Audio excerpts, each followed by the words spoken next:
we don't run one show, so I was getting $600 a week. So I took a second job as a male stripper, and which was fucking great because just tons of more pussy, drugs, alcohol, rock and roll lifestyle. You know what I mean? And but it wasn't like today. I mean, I was actually we only stripped for women. You know, there was no stripping for men like they do now, which that's their own thing. Everybody can have their own choice. I have no problem with that. It's just what for me. Really aren't a whole lot of stories with Global. The only reason I took the Scotty the Body moniker and changed it was because I thought, even then I had aspirations to be move over into some sort of entertainment field like acting or something. And I figured you need to have a last name. You can't just be Scotty the Body. You know what I mean? And so I changed it to Scott Anthony, the Palm Beach Heartthrob, and which didn't really take. I mean, it was kind of a dumb idea, but I mean, I was trying to see the big picture, but it was way too early in my career to even begin thinking about that. Okay, and then WCW, how'd you end up there finally? 91 that you went there, right? I don't know. Okay, I think it was I imagine so. Okay. So Global fell apart because Pedicino completely fabricated some story about this guy having all this money, which he didn't. So consequently, Billy Eadie booked the show for long-term purposes instead of hot-shotting, getting the thing off the ground, and so consequently it never did get off the ground. Although it was kind of cool because I got to see Billy Eadie work as Masked Superstar again. What a phenomenal performer. I mean, just a phenomenal worker and a big guy for back in the day. I mean, because he was at the end of his career. He was a big fucker for back in, I guess it was the early 80s that he worked, and just a phenomenal worker. But when he was axing Smash, whichever, he was axing, I guess, for Demolition, they just had him punch kick, they'd have him work.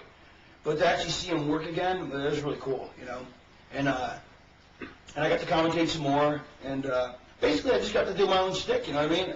Like, it was cool. I really built a buzz on myself, as being like, I don't know, it's kind of, I guess along my whole career, I've always been done very well, except when I got to the big, the big two. Like, I've never quite, and even though I've done well there, I've never been seen in the same light that I've been seen by the smaller things. And I've always had that a good indie buzz. Like, I had a good indie buzz back then.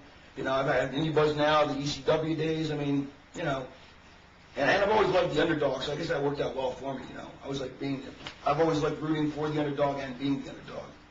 But Global, there wasn't a whole lot of stories. I mean, we'd fly to Texas once a week. Me and Bagwell would hang out all the time. Me and Bagwell were close for a while then. And I'm trying to think. I really don't have a whole lot of stories. Okay. We can just go to WCW. How did you end up getting the job there? DDP, actually. Paige and me became good friends. Like, I met him in Nash working at Main Event. And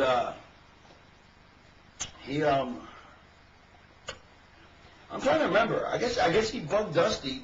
Dusty had a bad taste in his mouth. Like, he had no interest in me because when I left Florida, and like I said, I didn't get along with everybody there, which was my fault. But I mean, at the time I didn't think it was, but looking back, it was obviously my fault because I was fucking obnoxious. Which can be tolerated in certain circles when you're a certain amount of, when you get to a certain level or you become better friends. You know what I mean? It doesn't work when you're not well liked to begin with. So Dusty had this bad vision of me in his mouth. Bad taste in his mouth. That was after mixed metaphors. A bad vision in his mouth. But Paige was like, no, you got to see him, Dusty. This kid, he's changed. He's a good kid. Blah blah blah. And Paige could sell snow to an Eskimo. So Dusty goes, all right, baby, I give him a look, baby. So they had me do a tryout, a dark match, and he sent me out there before the commercial break. So I had to stand out there by myself for the whole commercial break. But I knew how to work because I spent 2 years in Portland. So I got the crowd hot at me just that whole the 3-minute break instead of having a thumb in my ass like all jobbers do and stand there. It's like I'm getting myself over.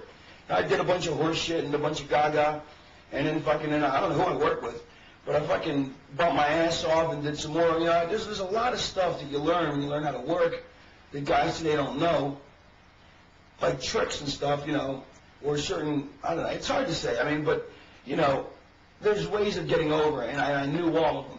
And so I went out there, and I got over like a motherfucker, because Eric Bischoff, and he doesn't remember this, but I think he was just an announcer then. He walked up to me, and he goes, I didn't know him from shit. He walked up to me, and he goes, That is the greatest tryout I've ever seen. You know, because I've never seen anybody just get over it that I've never heard of or no one's ever heard of. You know what I mean? And well, that's pretty cool. I mean, not that he was anybody in the card then, you know, and of course you had to remember it years later, but whatever. And Dusty goes, man, and this is how my career's always been. Like, it's funny. Okay, so Dusty calls me in a room, right, after he sees the thing, and he's just flabbergasted. And I know, like I said, I'm blowing smoke at my own ass, you know.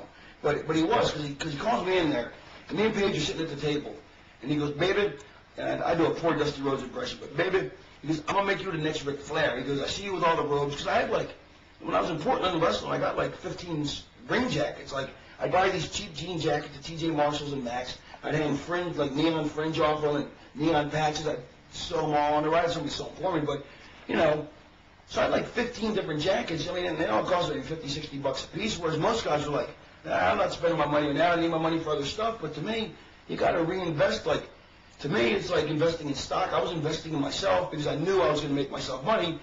It takes money to make money. So I had all these, and I think appearance is so important.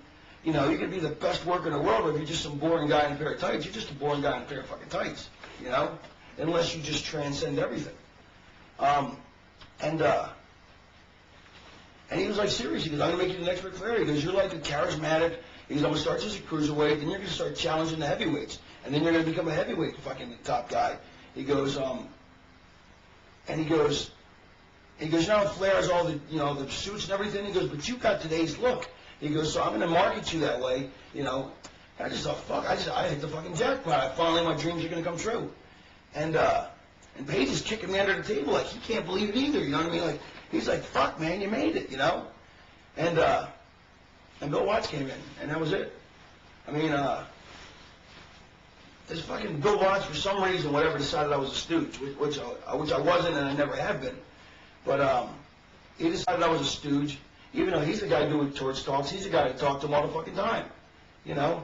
Fucking hypocrite. Piece of fucking shit. And I'm helping his kid learn. I mean, his kid will tell you I'm one of the fucking biggest influences on him learning how to work. You know, so I fucking work with him every night, and I fucking used to teach him and pull him aside and help the motherfucker. And, I mean, I know, like, Pillman too, like, Pillman used to, see, it's hard to say, I've been talking about dead guy, because people go, anybody can say this, but I thought Pillman will say, he used to always tell me, he goes, you're the first guy that got me to see working. He goes, because, like, if you watch, all his matches were always high spot driven before me, and he really was a big lobbyist to get me in too, because he wanted another cruiserweight who he could have a program with instead of just, you know, Japanese guys, that there'd actually be verbal skills, you know, verbal battles. And so he was a big lobbyist to get me in. And he, as soon as I got in, he like tore his quads or something, so he couldn't hardly do shit. He's like, man, it sucks, we're fucked, the program's fucked. I go, bro, we'll totally work around it. And I fucking taught him all the gaga and bullshit I learned in Portland. And, yeah, I mean, I'm sure he knew how to, you know, it's not that I taught him how to work, like, you know, he couldn't work at all before that, but I'm saying, but I taught him a different aspect of working, not just the in-ring stuff, but all the other, the gaga and the Shakespeare and that stuff. And, unless he was just working me. He could have just been working me and telling me that I taught him this. But if you notice, his matches never had that, but then after that they did. And Watts came in and he fucked me. And, but it was cool because me, Austin, and Pillman used to ride together all the time. Yeah. And we were a comedy trio, we named ourselves.